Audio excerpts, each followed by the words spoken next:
Hello student. आज हम साथ ही हाथ बढ़ाना यह कविता पढ़ने जा रहे हैं। इस गीत के गीतकार श्री शाहिद लुधियानवी है।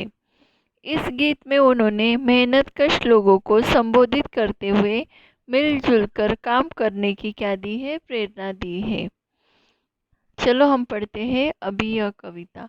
साथी हाथ बढ़ाना, एक अकेला थक जाएगा, मिलकर बोझ उठाना। साथी हाथ बढ़ाना, हम मेहनत वालों ने जब भी मिलकर कदम बढ़ाया, सागर ने रास्ता छोड़ा, पर्वत ने सिर झुकाया। फौला दी है सी सीने अपने, फौला दी है बाहें, हम चाहे तो चट्टानों में पैदा कर दे राहें। साथी हाथ बढ़ाना, एक से एक मिले तो कतरा बन जाता है दरिया, एक से एक मिले तो जर्रा बन जाता है सहरा। एक से एक मिले तो राई बन सकती है पर्वत, एक से एक मिले तो इंसान बस कर ले किस्मत। साथी हाथ बढ़ाना, मेहनत अपने लेख की रेखा, मेहनत से क्या डरना। कल गैरों की खातिर की, आज अपनी खातिर करना। अपना दुख भी एक है, साथी अपना सुख भी एक। अपनी मंजिल सच की मंजिल, अपना रास्ता नेक। साथी हाथ बढ़ाना, गीतकार कहते हैं कि सभी एक दूसरे के सहयोग से काम, सभी को क्या करना चाहिए, एक दूसरे के सहयोग से काम करना चाहिए। एक अकेला व्यक्ति कोई भी काम करे या तो उसे क्या होती है, कठिनाई का अनुभव होता है। इस गीत के गीतकार श्री शाहिद लुधियानवी कहते हैं कि उन्होंने मेहनत के संबंधित क्या कहा है कि सभी ने मिलजुल कर क्या करना चाहिए, काम करना चाहिए। हमारे भाग्य में लिखा है कि हमारी मेहनत जो है हमारा भाग्य निर्माण करती है। अंत मेहनत करने से डरना नहीं चाहिए। अब से पहले तुम दूसरों के लिए मेहनत करते थे, अर्थात दूसरों के लिए कष्ट उठाते थे और उसका लाभ भी दूसरे लेते। अब तुम्हें अपने लाभ के लिए मेहनत करनी चाहिए।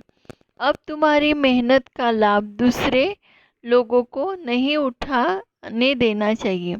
सभी मेहनत करने वाले लोगों को सुख और दुख एक जैसा ही है। उनका लक्ष्य सच्चाई के रास्ते पर चलकर सच्चाई को प्राप्त करना है। अंत सभी को क्या करना चाहिए, मिलजुल कर काम करना चाहिए। एक से एक मिले तो कतरा बन जाता है, एक से एक मिले तो कतरा बन जाता है। दरिया एक से एक मिले तो जर्रा बन जाता है। सेहरा एक से एक मिले तो राई बन जाती है। पर्वत एक से एक मिले तो इसमें बस जो है वो किस्मत अपना साथ बढ़ा सकते हैं। ऐसे गीतकार कहते हैं, एकता में बहुत शक्ति होती है। एक बूंद मिलकर सागर का निर्माण कर सकती है। एक रेत का कण मिल जाए तो वह मरुस्थल बना देता है। यदि सरसों के छोटे दाने मिल जाए तो वे पर्वत बना सकते हैं। इसी प्रकार यदि मनुष्य मिलजुल कर काम करे तो वो भाग्य को क्या कर सकता है, अपने वश में कर सकता है। इसीलिए क्या कहा है कि सभी ने क्या करना चाहिए, एक साथ एक साथ मिलकर क्या करना चाहिए, काम करना चाहिए। इस अभी कविता के प्रश्नोत्तर हम लोग देखेंगे। पहला प्रश्न है, यह कविता किसको संबंधित है। तो यह कविता किसको संबंधित है, मजदूरों को संबंधित है, जो मेहनतकश लोग हैं उनके लिए संबोधित है। प्रश्न क्रमांक 2, इस गीत की किन पंक्तियों को तुम अपने आसपास की जिंदगी में घटते हुए देख सकते हो? इसका उत्तर है साथी हाथ बढ़ाना, एक अकेला थक जाएगा मिलकर बोझ उठाना, साथी हाथ बढ़ाना। हम मेहनत वालों ने जब भी मिलकर कदम बढ़ाया, सागर ने रास्ता छोड़ा, पर्वत ने शीश झुकाया, फौलादी सीने अपने, फौलादी है बाहें, हम चाहे तो चट्टानों में पैदा करते रहे। उपयुक्त पंक्तियों को हम अपने आसपास के श्रमिक वर्ग की जिंदगी में घटते हुए देख सकते हैं। गीत की इन पंक्तियों में कवि बताते हैं कि अकेला व्यक्ति अगर कुछ पाने का प्रयास करे तो वो थक जाता है, परंतु अगर सब मिलकर के कार्य करें तो बड़े से बड़े कार्य में लक्ष्य तक हम लोग क्या हो सकते हैं, आसानी से पहुंच सकते हैं।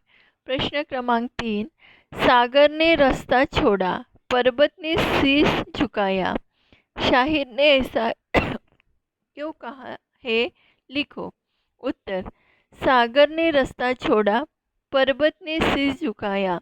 इन पंक्तियों द्वारा शाहिर जी ने मनुष्य के साहस और हिम्मत को दर्शाया है।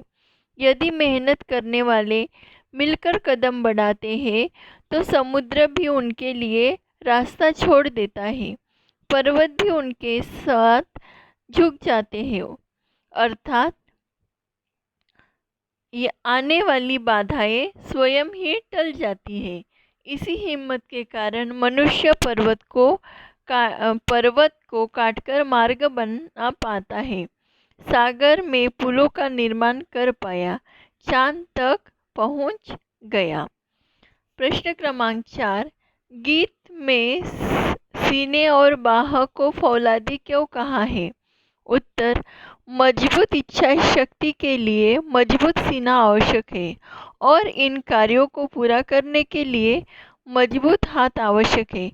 इसलिए कवि ने इस गीत में मजदूर के सीने और बाह को फौलादी कहा है। भाषा की बात, अकेला चना भाड़ नहीं फोड़ सकता, एक और एक मिलकर 11 होते हैं। ऊपरी लिखी कहावतों का अर्थ गीत की किन पंक्तियों से मिलता जुलता है? उत्तर, ऊपरी लिखी कहावतों का अर्थ गीत की निम्न पंक्तियों से मिलता जुलता है। साथी हाथ बढ़ाना, एक अकेला थक जाएगा मिलकर बोझ उठाना, साथी हाथ बढ़ाना। हम मेहनत वालों ने जब भी मिलकर कदम बढ़ाया, फौलादी है सीने अपने, फौलादी है बाहें, हम चाहे तो चट्टानों में पैदा कर दे राहें, साथी हाथ बढ़ाना। उसमें भाषा की बात में का ख देखिए, इन दोनों कहावतों का अर्थ कहावत कोश में देखकर समझो और वाक्य के संदर्भ में उनका प्रयोग करो। उत्तर पहला मुहावरा है, अकेला चना भाड़ नहीं फोड़ सकता।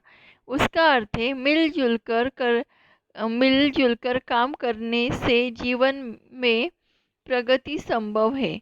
वाक्य, किसी ने सच ही कहा है, अकेला चना भाड़ नहीं फोड़ सकता। दूसरी कहावत है, एक और एक मिलकर 11 होते हैं, यानी संगठन में शक्ति होती है। और इसका अर्थ होता है, इसका वाक्य बना है, यदि हम मिलकर इस योजना पर काम करें तो यह निश्चित ही पूरा होगा, क्योंकि एक तो एक मिलकर ही तो 11 होते हैं।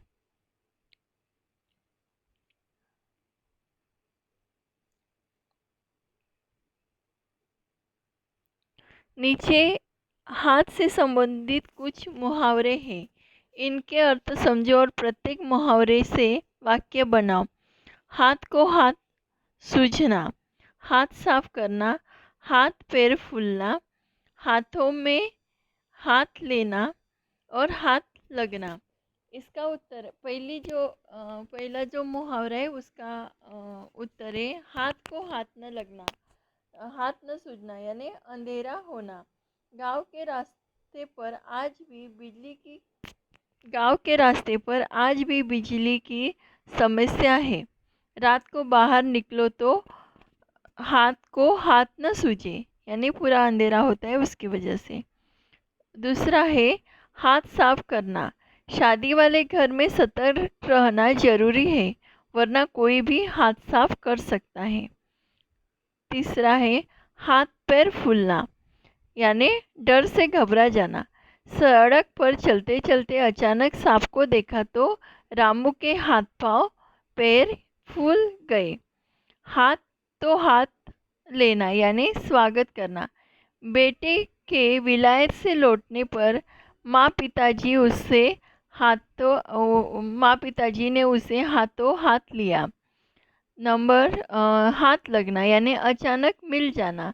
मंदिर जाते वक्त चलते चलते 500 की नोट मेरे हाथ लग गई। यहाँ तक ये कविता और उसके हमने प्रश्न उत्तर देखे। Thank you.